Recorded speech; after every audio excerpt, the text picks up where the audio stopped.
દરવાજો ના ના તું અમારી મમ્મી હોય જ ના શકે. મમ્મીનો અવાજ તો મીઠો છે અને તારો દેવતા જેવો. જતો રહે અહીંથી. યાર થઈ ગયું ઇતની ચા મસ્ત નથી આવવાના શું કરવું જોઈએ એ જાણવા લાગ્યું. અરે આ તો ઓળખી ગયા મારો અવાજ. શું કરું આઈડિયા હું મધ પીવા.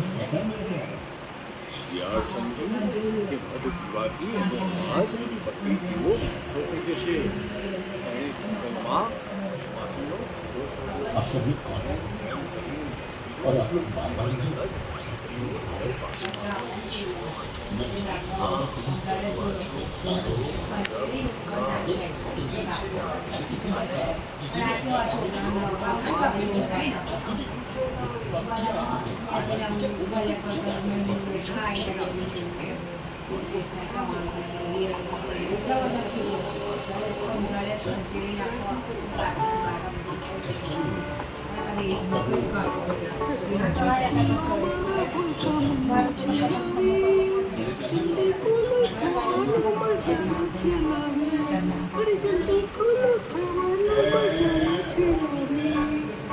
લાગે છે મમ્મી આવી ગઈ છે. ઓહો, અવાજ તો એના જેવો મીઠો જ છે. ચાલો ને ખોલીએ દરવાજો. મમ્મી મજાનું ખાવાનું લાવી હશે. હા હા, ખોલો દરવાજો. ઉભા રહો, પહેલા મને ખાતરી કરી લેવા દો. બહાર મમ્મી છે કે બીજું કોઈ?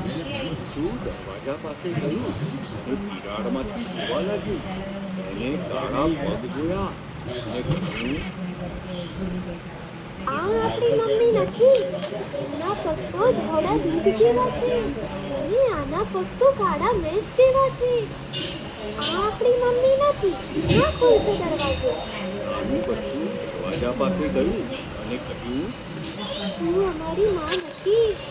તારા પગ કાળા છે પણ અમારી મમ્મીના પગ તો ગોરા છે. ચાલ્યો જા અહીંથી. તું અમારી મમ્મી નથી. ચાલો જા અહીંથી.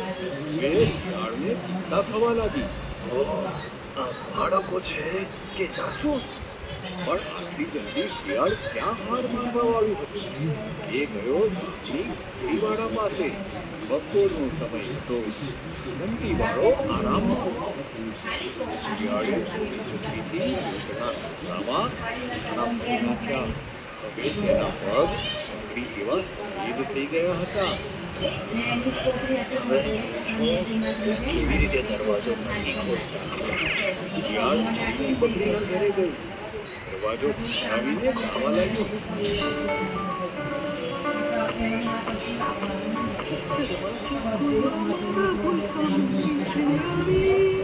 જલ્દી ખોલો, ખાવાનું મજાનું છે લાવી. અરે જલ્દી ખોલો, ખાવાનું મજાનું છે લાવી. આ વખતે તો ચોક્કસ મમ્મી જ આવી હશે. હા હા, મમ્મી જ છે. જુઓ ને કેટલો મીઠો અવાજ છે. બીજા બચ્ચાએ તિરાડમાંથી જોયું તો એને સફેદ પગ દેખાયા. અને જુઓ પગ પણ ગોરા છે. ચલો રે ખોલીએ દરવાજો. મને બહુ જ ભૂખ લાગી છે. હા હા, મમ્મી આવી છે. ચલો ચલો દરવાજો ખોલીએ. ના ના, ના ખોલશો દરવાજો. એ મમ્મી નથી, એ તો બીજું કોક છે. પણ બાકી બચ્ચાઓએ નાનાની એક વાત પણ ન માની. એ દરવાજો ખોલી જ નાખ્યો.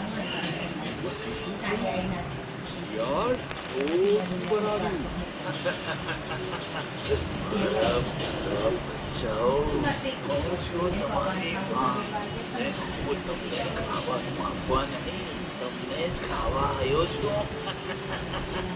શિયાળ બચ્ચાઓ બચી ગયા અને ગુમા ગુમ થઈ ગઈ. બચ્ચાઓ આમ ચમચી લાગ્યા. શિયાળ આવવા લાગ્યા. કોઈ પલ્લા પાછળ સંતાઈ ગયું તો કોઈ ચીકી ગયું. એક બચ્ચું ચોરીમાં સંતાઈ ગયું અને બે બચ્ચા મોટી ટોપલી નીચે ફસી ગયા. મેં તો કહ્યું જણ જ ના પડ્યું. તો એમ જ જેમ શિયાળની સામે. હવે બચશો તમે. તમને પકડીને જ લઈશ. શિયાળે એક એક કરીને આ બચ્ચાને ફોડી નાખ્યા અને પકડીને કોથળામાં ભરી દીધા અને કોથળાને પોતાના ઘરે નાખી ઝડપથી ગીત ગાતા જંગલ બાજુ નીકળી પડ્યો. બચ્ચા આજે તો મારે ઉજાણી છે.